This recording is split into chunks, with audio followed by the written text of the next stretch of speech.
What is up, everybody? Skratch coming up with another Raid Shadow Legends video. Welcome to the channel, everyone. Hope you guys are having an amazing day. We're back at it.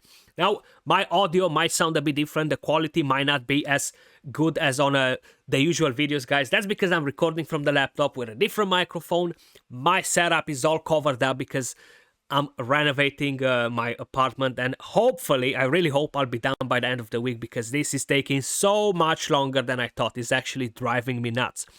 Let me know in the comments down below, how is your day going? How are you guys doing?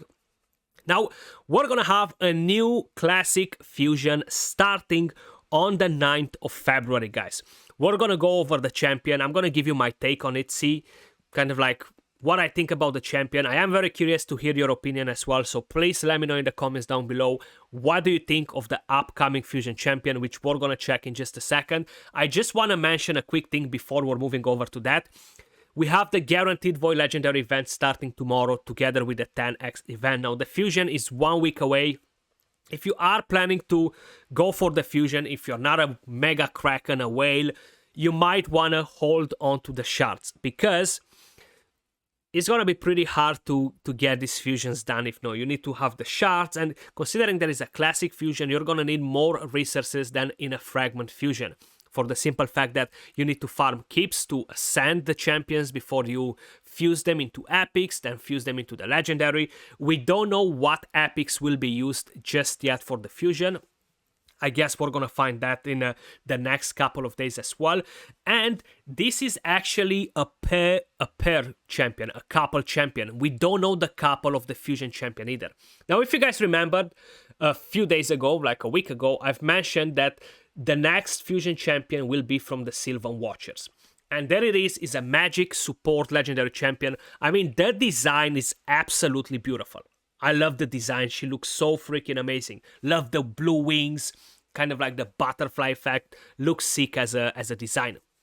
Now, this is a support champion. It's meant to help you with the Iron Twins Fortress, more or less. So if we're gonna check everything in her kit, on the A1, she needs 3 books in there, and attacks one enemy fully booked will have a 100% chance to land decreased speed debuff for 2 turns. This debuff cannot be resisted if Ultan of the Shell is on the same team. Now, I wanna mention again, we do not know what Ultan of the Shell will do. We do not know how powerful that champion it is. We have no idea. Plarium didn't share any of those details with us. And I feel like they might be good as a couple. Just judging by her kit, I don't think they're gonna be a meta couple at all, actually. I feel like it's gonna be another sort of Coronar Minaya thing. I might be wrong on it. Guess we're gonna have to wait and find out.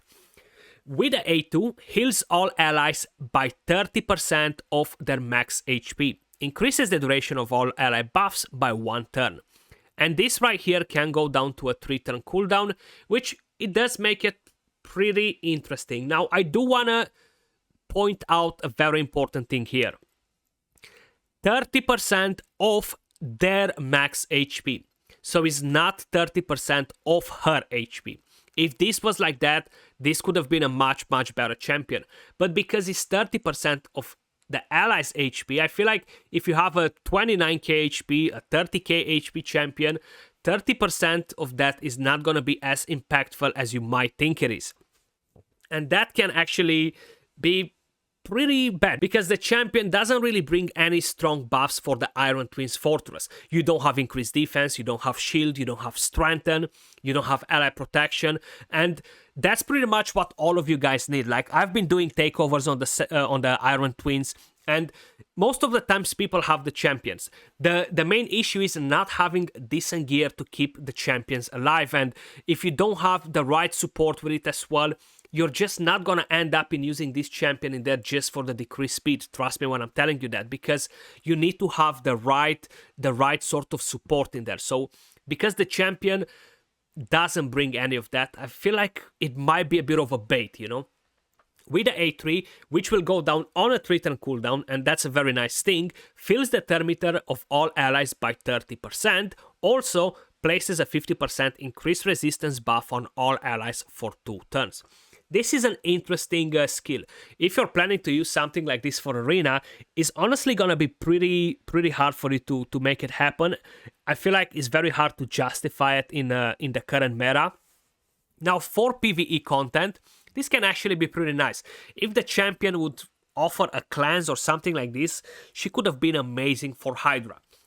I feel like if you're just using her in Hydra just for the A3, yeah, I feel like there's so many other better options in there.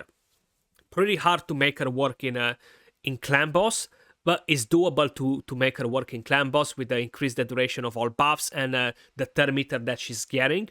I feel like that can be an interesting thing, but she doesn't really bring you anything else for Clan Boss. Then we have, in total, I think we need 10 books. So we need 10 books in total. She kind of like needs the books to provide a good value.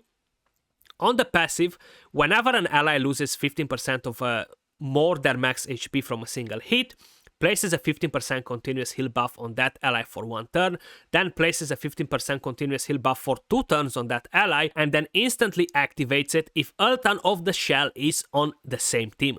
Can occur only once to an ally per turn. Increases ally resistance in dungeons by 75. So this is the fusion champion. How I mentioned, I have a feeling that Ultan of the Shell will be a massive carry in terms of support, buffing, maybe an ally protection champion, an HP based champion, some sort of a tank. I feel like that's what's gonna be with Ultan of the Shell. And yeah, I do think that in a way or another, this champion is not a wow fusion, you know, like comparing it with the past few fusions that we had. I feel like she does look amazing. She does provide a couple of interesting things, but it's nothing out of this world. It's not something extraordinary, you know. But let me know your thoughts in the comments down below, guys. You think this fusion is a must do? I feel like for a lot of people it can definitely be an easy skip in my opinion. I'm probably gonna complete the fusion just for the collection.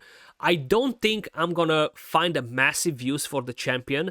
And I'm curious to know your thoughts as well on this. Like, what sort of content you think you're gonna be able to cover with this? Like, if you're looking at the other dungeons, you're gonna notice that, yeah, she can be decent to give you a bit of a healing and stuff like that, but she's not gonna be that wow. And how I mentioned, the Iron Twins Fortress, you need to have champions to tank for you, to bring you a revive, and that increased resistance, I feel like, is just not gonna be enough to help the majority of people that are struggling with that dungeon. That's a pretty hardcore dungeon, and you need to have like 600 resistance.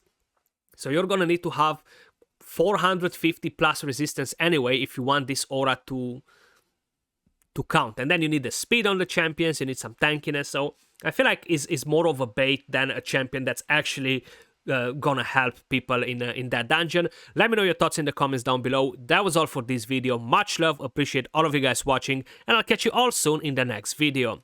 Peace.